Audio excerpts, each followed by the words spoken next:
free is a definition.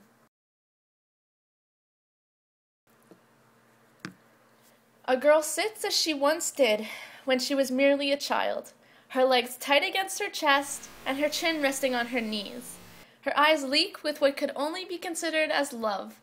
Love flowing from her heart through her eye sockets into a world where it will disappear, as love always does. Women, let us not ask the question of what can you do for me, but what can I do for you? Because when you make a change for someone, it not only brings out the joy into the running of their veins, but into you as well, so that you feel as high as the lightest cloud and as free as the wind that pushes it. Freedom. You smell it every day, breathing in and out, in and out.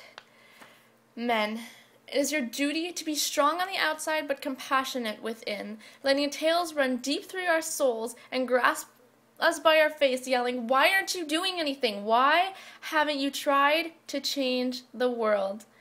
Because we live in a relentless society where ideas go around in circles until someone who isn't afraid, or is terribly afraid, but does it anyway, to stand up and say, "Hey, I've got an idea.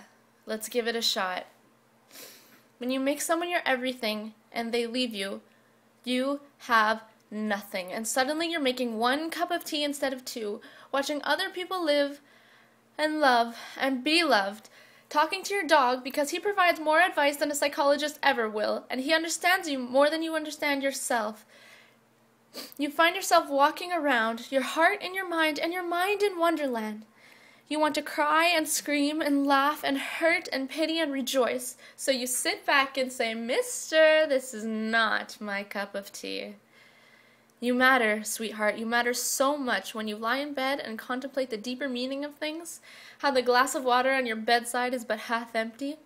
It's a long, lonely, desperate life, and you think it's the end. You and him won't meet in your dreams tonight. There's no love, but it's bringing out the best in you. And boy, don't start on the things that will nag you. Life will gather up its might and shove you. Your mind will hurt and haunt you until you beg for mercy on your hands and knees. If only you knew how strong it made you. One day, you'll thank that mind of yours. But when you fall, and you will fall, plant your feet on the ground and liberate your hands of the filth and guilt. Let it run through the holes between your fingers. And use it to push yourself up and soar. Fly as high as you think you can go until you believe it to be the end, then go higher. Because when you can surpass the social hierarchy and break off from the demanded status quo, when you can truly care not of what people think of you, but what you think of you, you may excel. You may be anything you want to be. Because when they wrote the definition of free, they were thinking of you.